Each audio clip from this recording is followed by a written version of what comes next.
Bonjour à vous tous, je me présente, Louise Pelletier, historienne recherchiste. Pour ma capsule historique qui touchera le thème le patrimoine naturel, il s'agit de la commune de Sorel. La commune de Sorel appartenait à la seigneurie de Sorel et un peu plus tard à la corporation de Sorel. Elle servait à faire packager les animaux, soit de 1795 à 1858. Elle partait de la rue Élisabeth en allant jusqu'au boulevard Fizel, de la rue Provost jusqu'au de la rue du Collège. La commune de Sorel a été prise par le service militaire pour l'entraînement militaire en 1858. Les citoyens de la ville de Sorel ont fait signer une pétition pour récupérer la commune de Sorel. Ils se sont adressés à Sa Majesté en Angleterre. Maintenant, voici l'exposé de la pétition.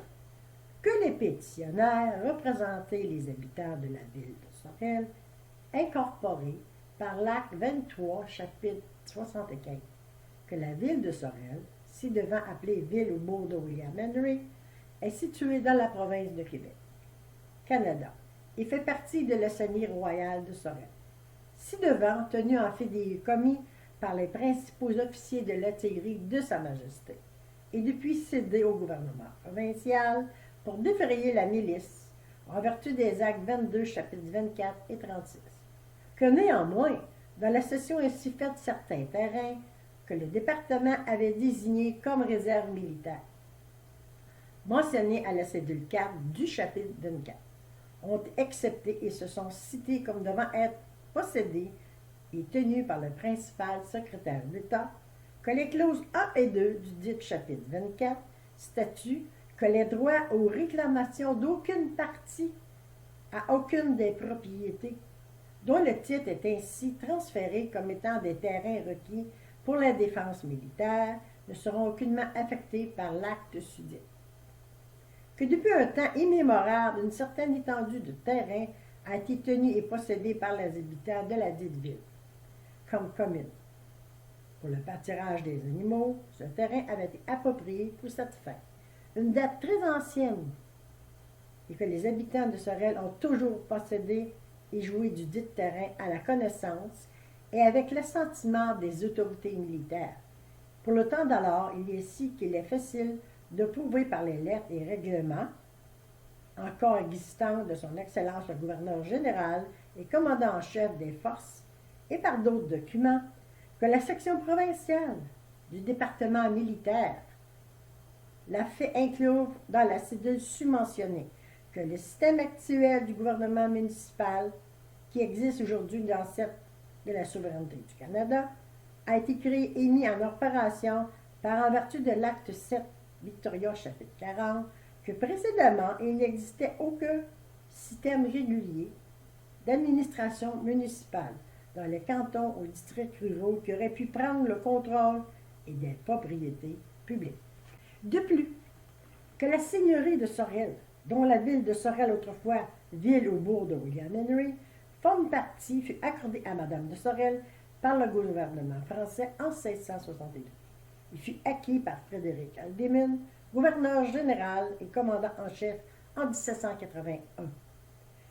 Que des documents trouvés dans les records des anciens magistrats établissent d'une manière pleinement suffisante les droits des habitants de la ville de Sorel au terrain qui formait la dite commune et que des correspondants échangés entre son Excellence le gouverneur général et le secrétaire militaire, l'agent de la seigneurie des officiers d'ordonnance et les magistrats du bourg, faisant partie des dites records, établissent clairement que les droits des dites habitants aux dits terrains de la commune étaient généralement admis et reconnus. De même que l'étendue de terrain qui constituait la dite commune est décrite ainsi qu'il suit. Une étendue de terrain sise à Sorel, autrefois William Henry, bornée au nord par les lots de ville, au nord-est par le chemin qui mène de Sorel à Yamaska et partie la contenue du lot 24 de la concession du Chenail du Mois. De côté sud par le lot 25, et ça continue, appelée la ferme Noute, maintenant la propriété de Saint-Saëns-McNaughton, et autres à l'ouest, par la rivière Richelieu, la contenance de 359 arpents et 302 acres et une perche mesure en lettres. La lettre que vos pétitionnaires, ayant soumis à leur réclamation à la section provinciale du département militaire, ont reçu pour réponse qu'aucune opposition n'avant été faite lors de la prise de possession. Le département ne pouvait maintenir en cédé possession et que le département n'est nullement enquis ni à en faire de s'enquérir de la dite réclamation. Pourquoi vos pétitionnaires demandent respectueusement que procédé nécessaire pour arriver à une révision claire et juste de la question à résoudre quant à leur réclamation soit ordonnée pour que les droits des habitants de la ville de Sorel à la propriété susdite leur soient rendus et cédés sans trouble ou litige inutile. J'ai lieu d'espérer que justice sera rendue et que je pense que mon successeur ne perdra pas la chose de vue.